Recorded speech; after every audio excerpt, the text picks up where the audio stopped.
Hello my dear friend, welcome to my YouTube channel. My name is Amit and आज मैं start कर रहा हूँ रिएक्ट जेएस। तो रिएक्ट जेएस में सबसे पहले मैं आपको बताया था रिएक्ट जेएस के इंट्रोडक्शन के बारे में, और आज हम लोग देखेंगे रिएक्ट जेएस के इंस्टॉलेशन के बारे में। ठीक है, तो चलते हैं, हम लोग देखते हैं रिएक्ट का इंस्टॉलेशन कैसे करते हैं। ठीक है, तो चलते हैं हम लोग डॉक में।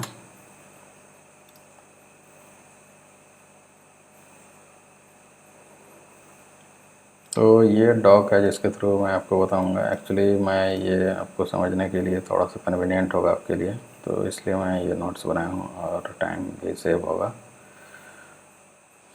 तो हम लोग देखते हैं रिएक्ट का इंस्टॉलेशन कैसे करते हैं। ठीक है, तो रिएक्ट को इंस्टॉल करने के लिए जो प्री रिक्वेस्ट है, तो ये तीन चीज़ आपके सिस्टम में होना चाहिए। एक तो नोड जेएस होना चाहिए, ठीक है, और दूसरा एक कोड एडिटर होना चाहिए, और तीसरा वेब ब्राउज़र होना चाहिए। ठीक है, तो रिएक्ट जेएस को इंस्टॉल करने के लिए सबसे पहले आपको नोड जेएस इंस्टॉल करना होगा। ठीक है, और नोड जेएस इंस्टॉल करने के बाद आपको npm मिल जाएगा, जो कि npm अगर नहीं है सिस्टम में आपको तो ये इंस्टॉल करना पड़ेगा। तो जैसे ही आप नोड जेएस इंस्टॉल करेंगे तो npm भी आपका इंस्टॉल हो जाएगा।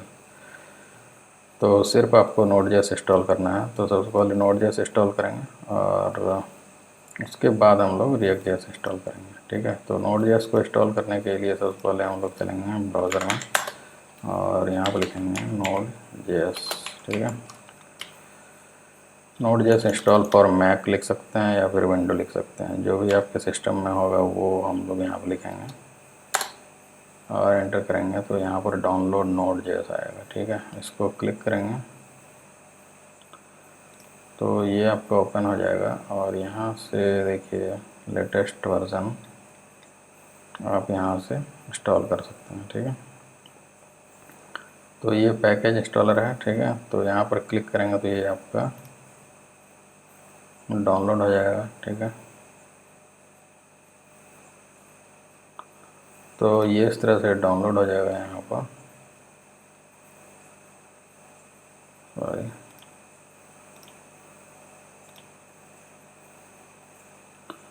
ये डाउनलोड हो जाएगा। ठीक है, डाउनलोड होने के बाद यहाँ पर डबल क्लिक करेंगे इसमें,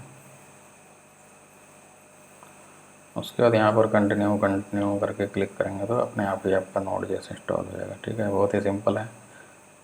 और हो सकता है कि विंडो में नेक्स्ट का बटन आएगा तो यहाँ पर नेक्स्ट नेक्स्ट कीजिएगा तो आपका इंस्टॉल हो जाएगा। ठीक है, तो ये इंस्टॉल होने के बाद हम लोग उसको चेक करेंगे कि ये इंस्टॉल हुआ है कि नहीं।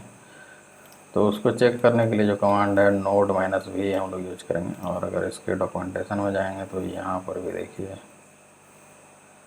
नोड -v दिया हुआ है, तो ये आप इंस्टॉल कर सकते हैं। सॉरी, चेक कर सकते हैं, वेरीफाई कर सकते हैं कि नोड जेएस इंस्टॉल हुआ है कि नहीं। ठीक है, तो ये वर्ज़न आपको दिखेगा। अगर आपको ये वर्ज़न दिखाई पड़ रहा है तो इसका मतलब है कि नोड जेएस इंस्टॉल हो चुका है। और npm को भी इसी तरह से चेक कर सकते हैं। npm -v अगर करेंगे तो यहाँ पर आपका वर्ज़न दिखेगा। तो npm अगर इंस्टॉल हो गया है तो इस तरह से वर्ज़न दिखेगा। इसका मतलब है कि आप कंफर्म हो जाइए कि npm भी इंस्टॉल हो गया। ये दोनों इंस्टॉल होने के बाद फिर हम लोग रिएक्ट जेएस इंस्टॉल करेंगे। ठीक है,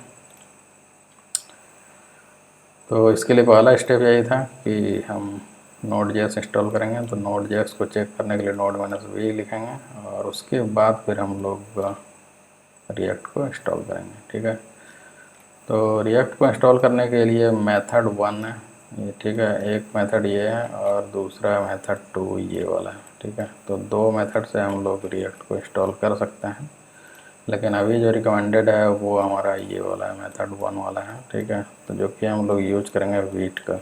ठीक है, तो वीट एक लेटेस्ट है टूल्स है जिसके थ्रू हम लोग रिएक्ट को इंस्टॉल करेंगे। ठीक है, और पहले जो यूज होता था वो CRA यूज होता था, यानी कि क्रिएट रिएक्ट ऐप। पहले हमारा ये वाला कमांड चलता था,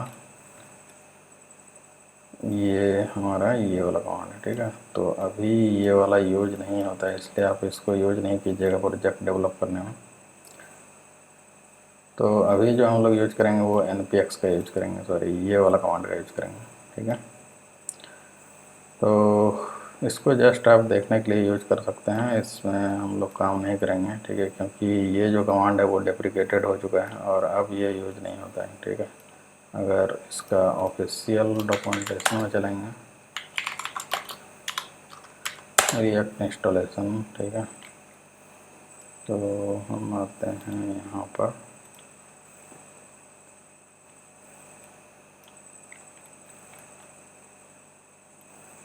क्रिएटिंग रिएक्ट ऐप, ठीक है। तो अगर हम लोग यहाँ पर देखते हैं, अगर इसको क्लिक करेंगे तो हमारा ये है और एक ये वाला लिंक है, ठीक है। तो अगर इसमें हम लोग देखेंगे तो नेक्स्ट जेएस है, ये वाला तो यूज नहीं होगा, ठीक है।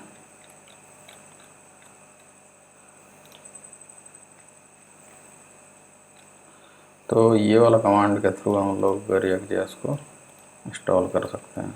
npm create with latest my app, ठीक है। एक तो ये कमांड है हमारा, और ये वाला कमांड अगर फाइंड करेंगे तो ये आपको नहीं मिलेगा, ठीक है।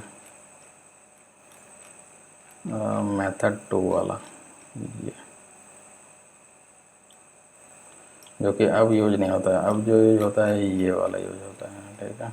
npm create wait at latest, ठीक है, जो कि आप यहाँ पर देख रहे हैं npm create wait at latest। तो अब जो कमांड होता है वो ये वाला यूज होता है और पहले जो होता था वो ये वाला होता था, ये, ठीक है। तो ये भी अब यूज कीजिएगा तो शायद हो सकता है नहीं चलेगा, ठीक है। और अगर आप इसको करना चाहते हैं CRA के थ्रू तो आपको ये वाला कमांड यूज करना पड़ेगा, npx, ठीक है। पहले npm यूज होता था, अब npx यूज होता है, ठीक है।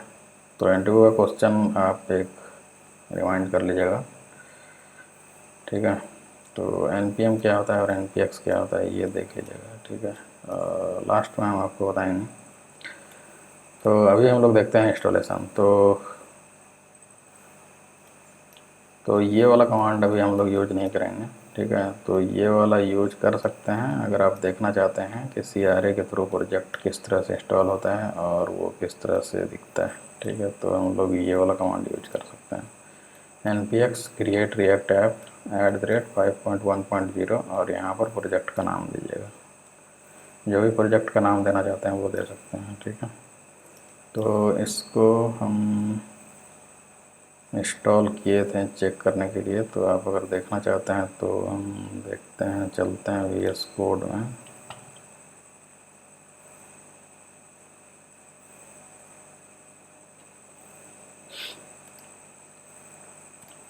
यहाँ पर ओपन फोल्डर करते हैं और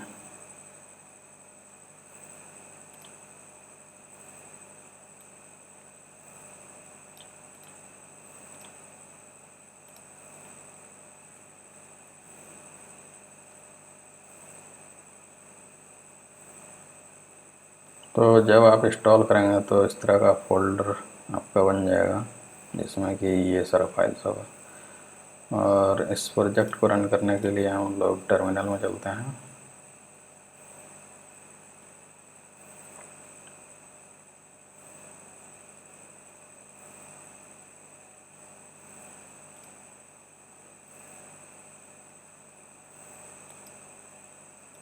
और यहाँ पर लिखेंगे npm start, तो आपका प्रोजेक्ट स्टार्ट हो जाएगा, ठीक है। तो सबसे पहले इंस्टॉल कर लेंगे, इंस्टॉल कर लेंगे तो ये फोल्डर आपका बन जाएगा, ठीक है, CRA के थ्रू, जो ये वाला कमांड आप देख लेते हैं, ठीक है। और उसके बाद उस प्रोजेक्ट को रन करने के लिए आप लोग लिखेंगे npm start, ठीक है। तो ये आपका प्रोजेक्ट स्टार्ट हो जाएगा।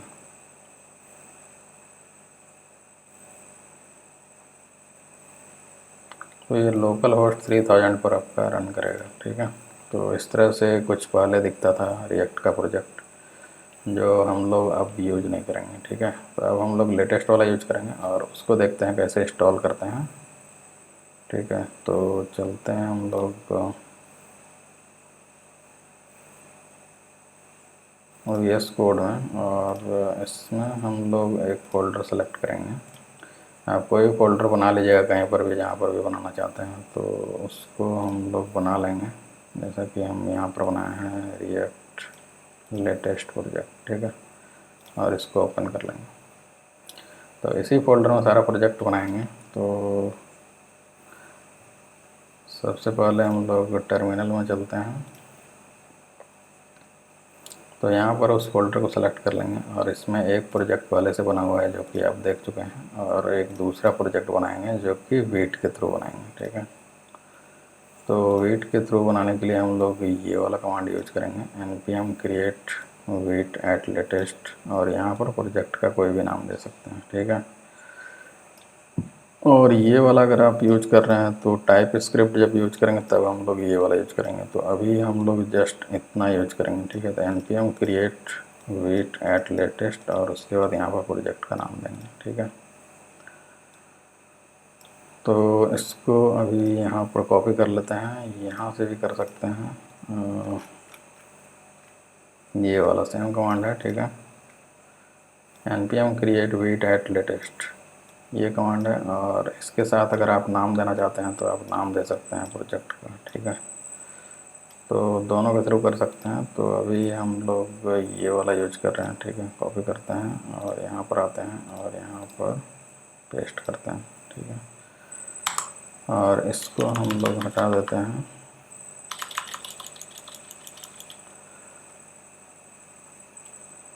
माई रिएक्ट ऐप पहले से बना हुआ है और अब बना रहे हैं माई ऐप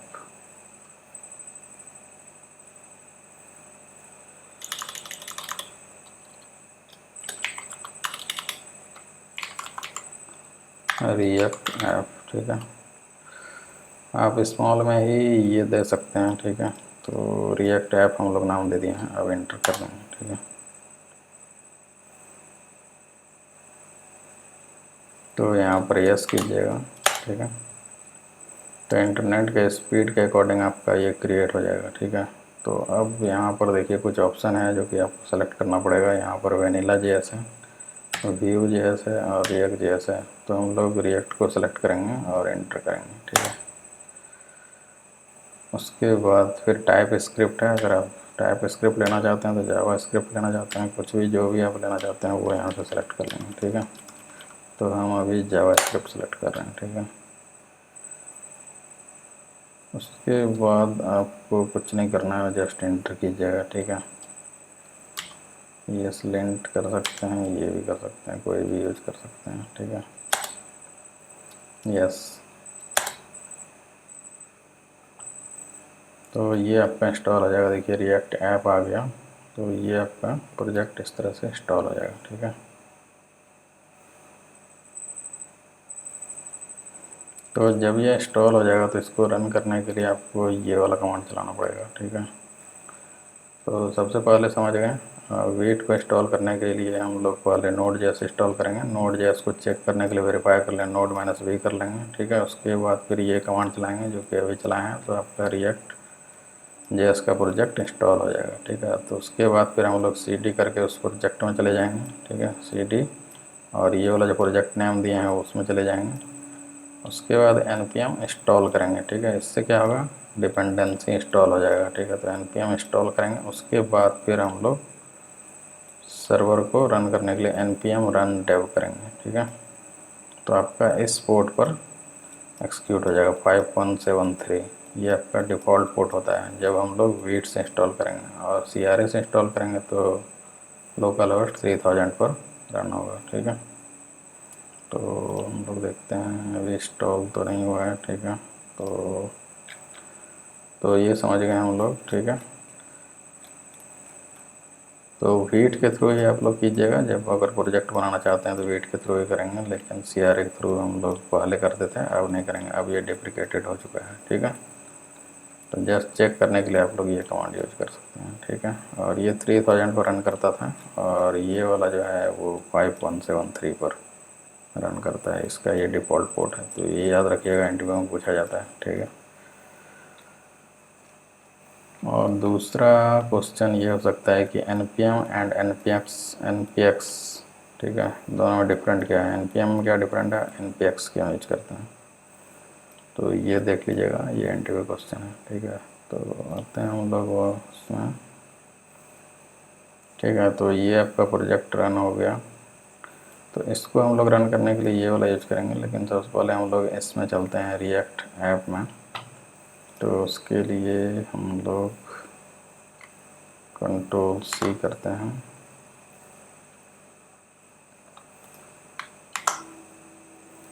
और यहाँ पर करते हैं CD और रिएक्ट ऐप में चलते हैं और सबसे पहले npm इंस्टॉल करते हैं। ठीक है, उसके बाद करेंगे npm run dev। ठीक है, तो यहाँ पर इसको कॉपी कर लेते हैं या फिर कंट्रोल के साथ इसको क्लिक करेंगे तो ये आपका रन हो जाएगा। ठीक है, तो ये आपका प्रोजेक्ट रन हो गया। ठीक है, और पहले वाला अगर आप देखना चाहते हैं तो इसको फिर क्लोज करना पड़ेगा और यहाँ करेंगे CD my react app। ठीक है,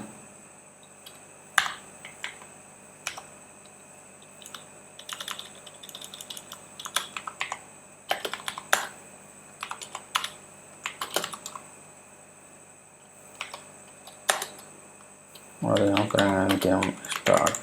ठीक है,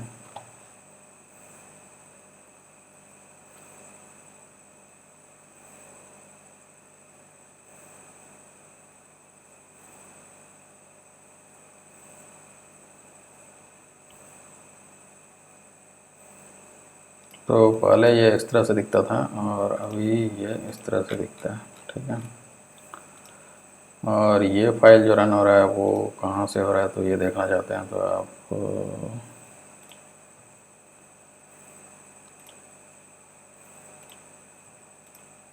src में चलते हैं। तो यहाँ पर app.jsx है, तो यहाँ से ये फाइल रन हो रहा है और कैसे रन हो रहा है ये हम लोग नेक्स्ट वीडियो में देखेंगे। तो अभी ये हम लोग इंस्टॉलेशन देख रहे हैं और अगर आप यहाँ पर कुछ लिखते हैं तो आपको दिखाई पड़ेगा, जैसे कि गेट स्टार्टेड लिखे हैं। ठीक है,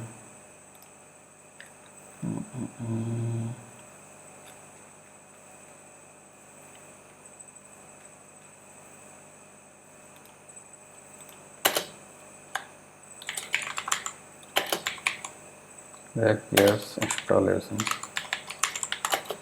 ठीक है, इसको हम लोग सेव करते हैं और यहाँ पर देखेंगे तो ओके, ये सर्वर नहीं चल रहा हमारा। ठीक है, तो अभी एक्चुअली ये वाला प्रोजेक्ट रन कर रहा है। ठीक है, इसलिए ये नहीं चल रहा है। ठीक है, तो हम लोग देखना चाहते हैं तो उसको देख सकते हैं। यहाँ पर Ctrl+C करेंगे और अगर इस प्रोजेक्ट में देखेंगे तो देखते हैं, एक मिनट, इसमें भी src में जाएंगे और यहाँ पर app.js है।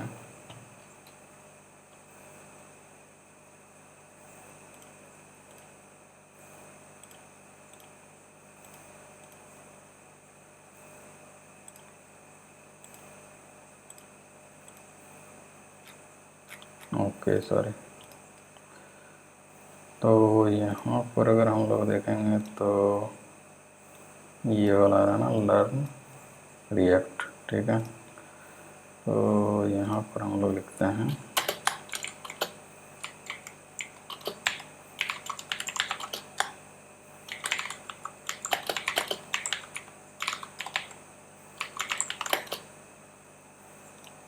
ठीक है, इसको सेव करते हैं हम लोग।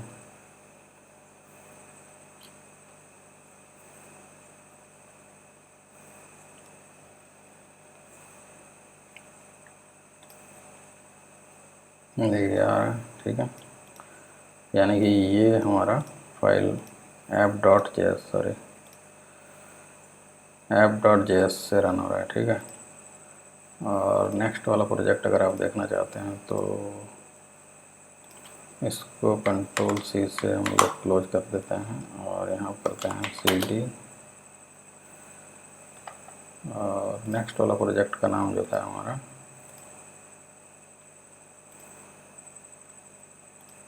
React app. ठीक है,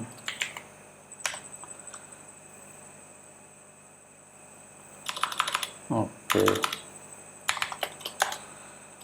हम लोग बैक जाएंगे, उसके बाद करेंगे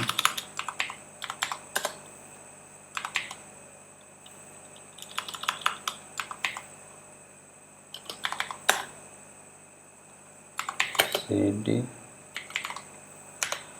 रिएक्ट ऐप, ठीक है। उसके बाद फिर हम लोग चेक करेंगे npm run dev। उसके लिए npm start लिखते हैं और इसके लिए npm run dev लिखते हैं, ठीक है।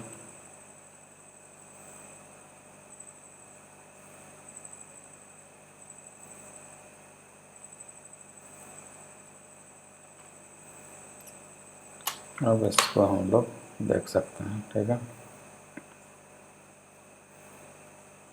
तो यहाँ पर पहले जो लिखे थे वो यहाँ पर आ गया, देखिए। अगर इसको हटाएंगे तो ये आपका, हम लोग चलते हैं रिएक्ट ऐप में और यहाँ src में और यहाँ पर app.jsx।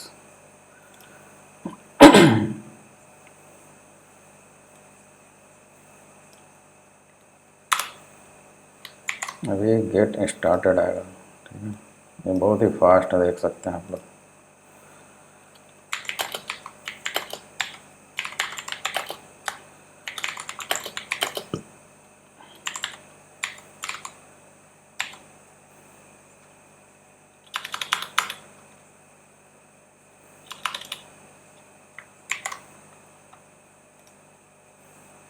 ठीक है, तो इस तरह से हम लोग देख लिए कि रिएक्ट जेएस को इंस्टॉल कैसे करते हैं। तो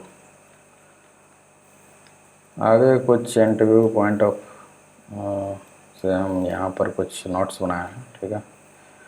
ये इंटरव्यू पॉइंट ऑफ व्यू से है, अगर आप देखना चाहते हैं तो देख सकते हैं और वीडियो कंटिन्यू कर सकते हैं, नहीं तो स्किप कर सकते हैं यहाँ पर, अगर इंस्टॉलेशन सिर्फ अगर जानना है आपको तो, ठीक है। और अगर कुछ और नॉलेज चाहते हैं तो कंटिन्यू कर सकते हैं वीडियो, ठीक है। तो इसके बाद हम लोग कुछ इम्पोर्टेंट पॉइंट्स हम लोग देखते हैं, ठीक है। तो यहाँ पर हम लोग देखेंगे कि नोड जेएस क्यों रिक्वायर्ड होता है रिएक्ट जेएस के लिए, ठीक है। तो रिएक्ट जेएस के लिए एक्चुअली नोड जेएस इसलिए रिक्वायर होता है कि जैसा कि आप जानते हैं कि रिएक्ट जो होता है वो लाइब्रेरी है, ठीक है, जावास्क्रिप्ट लाइब्रेरी है, ठीक है। तो उसको रन करने के लिए एक एनवायरनमेंट चाहिए जो कि नोड जेएस के थ्रू मिलता है, ठीक है।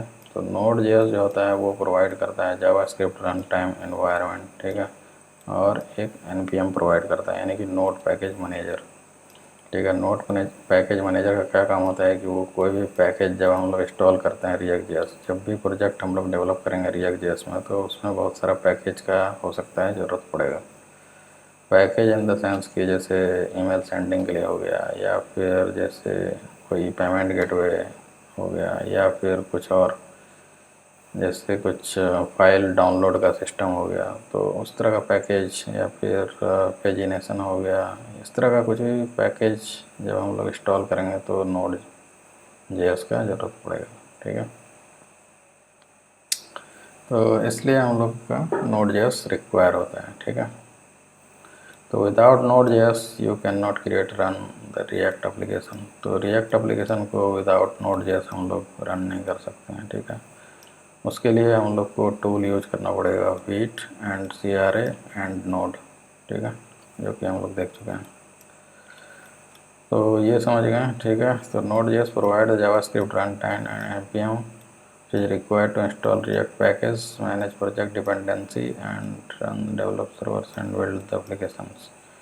तो कोई भी एप्लीकेशन को बिल्ड करने के लिए आपको नोड जेएस का ज़रूरत पड़ेगा, और कोई भी जो प्रोजेक्ट का डिपेंडेंसी होता है उसको इंस्टॉल करने के लिए npm का ज़रूरत पड़ेगा। और नोड जो होता है वो रन टाइम एनवायरनमेंट देता है जिसके थ्रू हम लोग रिएक्ट जेएस को रन कर सकते हैं, ठीक है। तो ये नोड जेएस प्रोवाइड करता है जावास्क्रिप्ट रन टाइम एनवायरनमेंट और npm, और रिएक्ट पैकेज को इंस्टॉल करने के लिए भी फैसिलिटी देता है नोड जेएस, ठीक है। और ये एक बिल्ड टूल है जिसके थ्रू हम लोग कोई भी रिएक्ट जेएस का प्रोजेक्ट बनाते हैं। तो अगर इंटरव्यू में पूछा जाए कि why Node JS required for React, ठीक है, तो आप ये बता सकते हैं। उसके बाद npm का क्या ज़रूरत पड़ता है, तो npm का ज़रूरत इसलिए पड़ता है कोई भी पैकेज जब हम लोग इंस्टॉल करते हैं तो npm का ज़रूरत पड़ता है, ठीक है। और उसके बाद फिर मैनेज प्रोजेक्ट डिपेंडेंसी, प्रोजेक्ट का जो भी डिपेंडेंसी होता है उसको मैनेज करने के लिए npm का ज़रूरत होता है, ठीक है। और पैकेज को अपडेट करने के लिए भी इसका ज़रूरत होता है, ठीक है। जैसे कि अगर हम लोग राउटिंग का यूज करेंगे तो उसके लिए एक पैकेज ज़रूरत पड़ेगा, ठीक है। और यहाँ पर जैसे कि इंस्टॉल एक्सॉस है, ठीक है। जब हम लोग एपीआई का यूज करेंगे तो इस एक्सॉस का पैकेज का ज़रूरत पड़ेगा, तो ये npm के थ्रू ही होगा, तो इसलिए npm का यूज होता है, ठीक है। उसके बाद व्हाट इज़ रिएक्ट, तो रिएक्ट तो आप जान ही गए हैं, ठीक है। तो पिछले इंट्रोडक्शन में हम लोग देखे थे कि रिएक्ट जो है वो फ्री होता है और ओपन सोर्स होता है और जावास्क्रिप्ट लाइब्रेरी है जो कि डेवलप किया था फेसबुक ने, ठीक है। और इसको यूज़र इंटरफेस बनाने के लिए यूज करते हैं इसको, रिएक्ट को, ठीक है। तो रिएक्ट रिस्पॉन्सिबिलिटीज टू, ठीक है, बिल्ड रिस्पॉन्सिबिलिटी यूआई कंपोनेंट्स, तो यूआई कंपोनेंट बनाने के लिए हम लोग यूज करते हैं। और यहाँ पर वर्चुअल डोम को मैनेज करने के लिए रिएक्ट का यूज होता है, ठीक है। और update the real DOM efficiently, तो इसमें रियल डोम को अपडेट करने के लिए भी रिएक्ट यूज होता है, ठीक है। तो रिएक्ट ये सब करने के लिए रिस्पॉन्सिबल है, ठीक है। लेकिन रिएक्ट को सेपरेटली हम लोग रन नहीं कर सकते हैं, उसके लिए बिल्ड टूल का ज़रूरत पड़ता है जो कि हम लोग नोड.js से मिलता है, ठीक है। तो रिएक्ट डजेंट, ठीक है, तो स्टार्ट डेवलपमेंट सर्वर, तो ये डेवलपमेंट सर्वर को स्टार्ट नहीं कर सकता है, ठीक है। और बंडल जावास्क्रिप्ट फाइल, यानी कि बंडल जब बनता है तो उसको रिएक्ट नहीं बनाता है, ठीक है। और कंपाइल JSX बाय इटसेल्फ, तो JSX जो होता है, JSX हम लोग आगे पढ़ेंगे, ठीक है। JSX जो भी हम लोग इसमें हम लोग देखेंगे, जैसे कि app.js का अगर बात करेंगे तो इसमें जो भी हम लोग लिखे हैं वो JSX के फॉर्म में लिखे हैं, ठीक है। तो इसको ब्राउज़र अंडरस्टैंड नहीं करते हैं, तो इसको अंडरस्टैंड के लिए बेवल कंपाइलर का ज़रूरत पड़ता है, ठीक है। बेवल कंपाइलर, ठीक है, तो उसके थ्रू कंपाइल होता है, तो वही है यहाँ पर। तो JSX को कंपाइल करने के लिए बेवल का ज़रूरत पड़ता है, और बेवल हमको मिलता है किससे, नोड.js से। तो ये सब काम रिएक्ट नहीं कर सकता, इसके लिए नोड.js का ज़रूरत पड़ता है, ठीक है। इंस्टॉल प्रोजेक्ट डिपेंडेंसी, और प्रोजेक्ट का डिपेंडेंसी जो भी होता है उसको भी इंस्टॉल रिएक्ट के थ्रू हम लोग नहीं करते हैं, ठीक है। तो रिएक्ट का काम बस इतना ही होता है कि वो यूआई हम लोग बना सकते हैं, ठीक है, प्रोवाइड द यूआई लाइब्रेरी, ठीक है। तो रिएक्ट का यूज़ एक्चुअली यूआई को डेवलप करने के लिए होता है, और ये वर्चुअल डोम के कॉन्सेप्ट पर काम करता है, वर्चुअल डोम को मैनेज करने में काम होता है, और रियल डोम में जो भी चेंजेज हुआ है रियल डोम में उसको अपडेट करता है, ठीक है। और बाकी ये सब काम नहीं कर सकता है, ठीक है। डेवलपमेंट सर्वर नहीं बना सकता है, ठीक है। जावास्क्रिप्ट फाइल को बंडल नहीं कर सकता है, JSX को कंपाइल नहीं कर सकता है, ऑप्टिमाइज प्रोडक्शन बिल्ड नहीं कर सकता है, ठीक है। इंस्टॉलेशन प्रोजेक्ट डिपेंडेंसी नहीं कर सकता है, ठीक है। तो ये जस्ट यूआई बनाने के लिए हम लोग यूज करते हैं React.js को। तो ये सब को मैनेज करने के लिए नोड.js का यूज हुआ, ठीक है। और CRA टूल्स, CRA और वीट का, ठीक है। Then who does those task, ठीक है।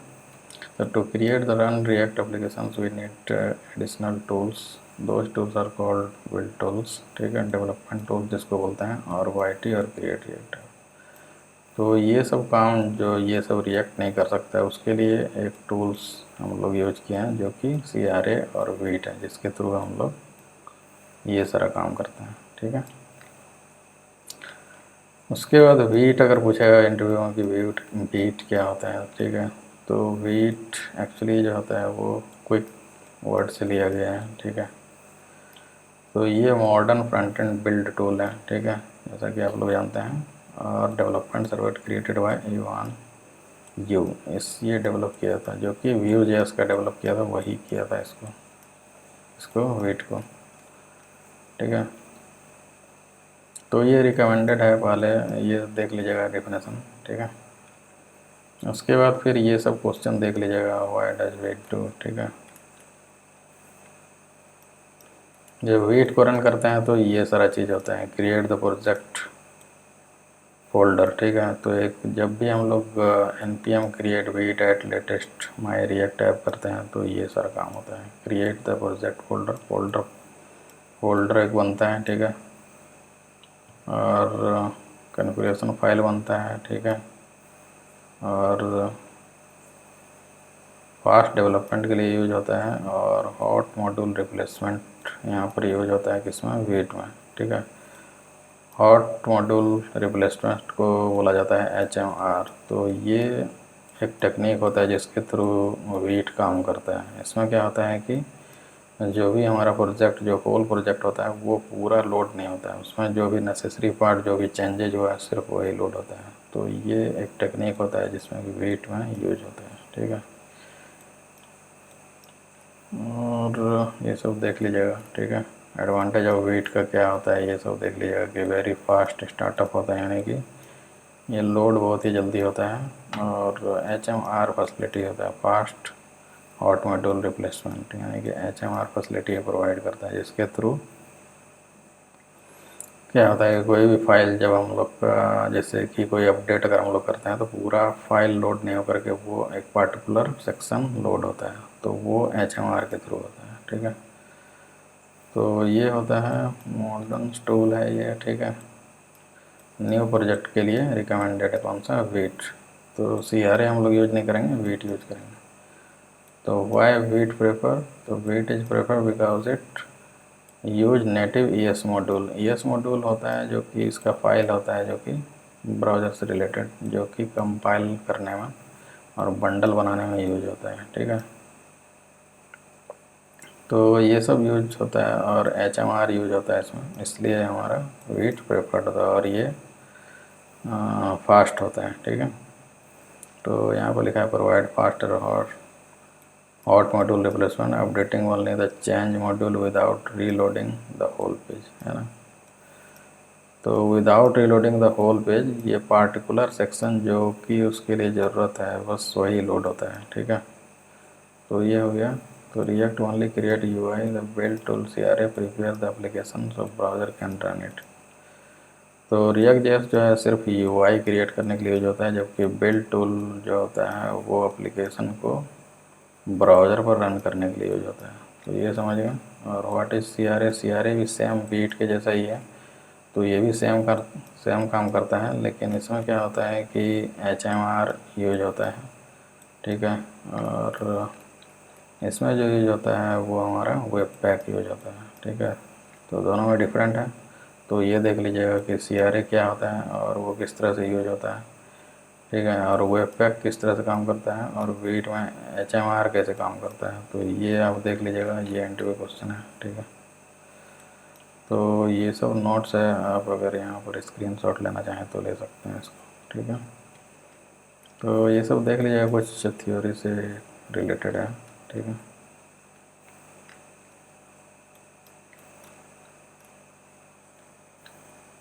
ये सब तो समझ ही गए हैं, ठीक है।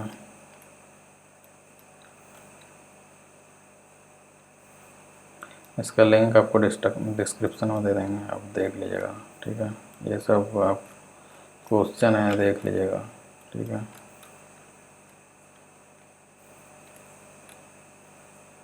Why Vite faster than CRA, ये देख लीजिएगा।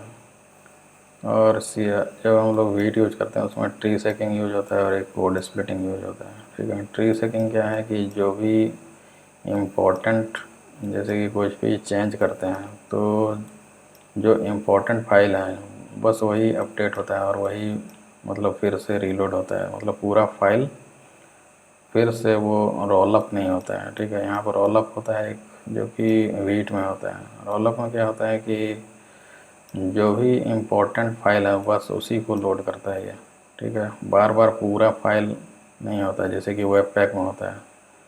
तो वो आप समझिएगा तो समझ जाइएगा कि वेट कैसे काम करता है और वेब पैक कैसे काम करता है, ठीक है। तो इसको देख लीजिएगा कि वेब पैक कैसे यूज होता है और वीट में जो बिल्ड बनता है वो कैसे बनता है, तो ये देख लीजिएगा। ट्री शेकिंग हो गया और कोड स्प्लिटिंग। कोड स्प्लिटिंग हम लोग पढ़ेंगे जब हुक्स पढ़ेंगे तो उसमें भी होता है। तो ये रोल अप फीचर, ये भी कोड स्प्लिटिंग का ही पार्ट है। तो कोड स्प्लिटिंग में यही होता है कि जो भी कोड, जैसे कुछ ब्राउज़र में जो होता है इसको कैसे बताएं, इसमें जैसे कि कुछ फाइल या फिर कुछ पेज जो होता है वो लोड होता है, तो कुछ नेसेसरी फाइल को हम पहले लोड करना चाहते हैं, तो वो कोड स्प्लिटिंग के थ्रू हम लोग करते हैं। ठीक है, तो आगे हम लोग एक हुक देखेंगे जिसके थ्रू हम लोग देखेंगे कोड स्प्लिटिंग कैसे होते हैं। ठीक है, what is a rollup? Rollup is a JavaScript module bundler. During the production build, it analyzes the application's ES module dependency, create the optimized bundle chunks, remove the unused code through the tree checking. जो unused code होता है उसको remove कर देता है ये। ठीक है, यूज कोड वाला ही, जो भी यूज्ड कोड होता है उसी को कंपाइल करके फिर से रीलोड होता है। ठीक है, तो वही होता है ट्री चेकिंग में। और कोड स्प्लिटिंग में ये होता है कि कुछ इम्पोर्टेंट फाइल जो होता है वो पहले लोड होता है, उसके बाद फिर बैकग्राउंड में फिर वो लोड होता है। तो इसको हम लोग देखेंगे। ठीक है, तो ये समझिएगा, ये सब देख लीजिएगा। रोलअप एंड वेब पैक क्या है ये देख लीजिएगा। ठीक है, और ये वर्किंग है रिएक्ट प्रोजेक्ट का। कि रिएक्ट प्रोजेक्ट जब हम लोग इंस्टॉल करते हैं तो उसके बाद JSX में जो भी रिटर्न होता है, जो हम लोग यहाँ पर देखें, ये वाला एक JSX है। ठीक है, देख रहे हैं JSX एक्सटेंशन के थ्रू ये फाइल बना है। तो ये एक्चुअली JSX फाइल है, तो इसको ब्राउज़र अंडरस्टैंड नहीं कर सकता है। तो इसको अंडरस्टैंड करने के लिए बेवल कंपाइलर होता है जिसके थ्रू कंपाइल होता है JSX। ठीक है, तो उसके बाद कंपाइल होकर के जावास्क्रिप्ट का मॉड्यूल बनता है। उसके बाद बीट जो होता है उसको रोलअप करता है। तो रोलअप में ये होता है कि ट्री चेकिंग होता है और रिमूव अनयूज्ड कोड होता है। ठीक है, उसके बाद ऑप्टिमाइज प्रोडक्शन के लिए वो बिल्ड जाता है और ब्राउज़र में वही चीज़ दिखता है। ठीक है, तो कोड स्प्लिटिंग और ट्री चेकिंग दोनों ये होता है। ठीक है, उसके बाद ऑप्टिमाइज कोड जो होता है वो बनता है। ठीक है, रोलअप के थ्रू, और उसी का बिल्ड हम लोग भेजते हैं और उसके लिए एक ही फाइल बनता है। ठीक है, जितना भी JS का फाइल होगा वो एक ही फाइल बनेगा और वही फिर ब्राउज़र में रन होता है। ठीक है, तो ये देख लीजिएगा। और यहाँ पर हम लोग what is NPM and what is NPX, ये क्या होता है ये देख लीजिएगा। ठीक है, तो ये इंटरव्यू क्वेश्चन है। तो NPM stand for node package manager. ठीक है, तो ये क्या करता है, इंस्टॉल पैकेज करता है, अनइंस्टॉल भी कर सकता है। ठीक है, अपडेट करता है और मैनेज डिपेंडेंसी। ठीक है, तो ये सारा काम NPM का होता है। और NPX भी टूल है एक। ठीक है, जो कि मॉडर्न NPM इंस्टॉलेशन के जैसा ही होता है, लेकिन इसका जो पर्पस होता है वो हमारा एक्सिक्यूट करने के लिए होता है। ठीक है, its main purpose to execute package command. तो जो भी पैकेज कमांड होता है वो उसको एक्सिक्यूट ये करता है। ठीक है, तो इसको शॉर्ट में याद रख सकते हैं, NPM जो कि मैनेज करता है और NPX जो कि एक्सिक्यूट करता है। ठीक है, X से याद रखिएगा एक्सिक्यूट और M से याद रखिएगा मैनेज। ठीक है, तो जैसे कि NPM create Vite at latest करते हैं तो ये प्रोजेक्ट इनिशियलाइजर होता है। ठीक है, और NPX जब हम लोग करते हैं तो ये एक्सिक्यूट करता है, जो कि CLI में, जो कि हम लोग टर्मिनल में यूज करते हैं। ठीक है, CRA, तो उसके लिए हम लोग NPX यूज करते हैं जो कि एक्सिक्यूट करता है वो पैकेज को, और ये NPM जो होता है वो मैनेज करता है। ठीक है, तो ये सब देख लीजिएगा।